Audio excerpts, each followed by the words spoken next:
ও তোমরা সবাই তাহলে চলে আসছো না? যাক সুন্দর। আচ্ছা আজকে তোমাদের লেখাবো না, আজকে তোমাদের প্রশ্ন করবো। স্যার আপনি প্রশ্ন করেন স্যার। আচ্ছা বাবু তাহলে তোমার একটা প্রশ্ন করি, ওইদিকে তাকাও। পাখি গাছের ডালে বসে রয়েছে, গাছ মাটিতে রয়েছে, তাহলে পাখি পরে বসে আছে, বলো। স্যার পাখি মাটি ছুঁইছে, কারণ গাছ মাটিতে বসে আছে, তাই পাখি গাছ ছুঁইছে। ও আচ্ছা বুঝলাম। তো আলামিন তুমি এই প্রশ্নটাই আমার অন্য রকম করে উদাহরণ দিয়ে বোঝাও।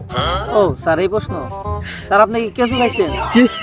স্যার আপনার বুঝাইতেছি, মুরগি কেঁচু খায় আর আপনি মুরগি খাইছেন, অতএব আপনি কেঁচু খাইছেন। আচ্ছা বুঝলাম।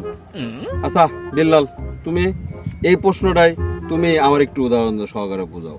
স্যার এটা তো একবার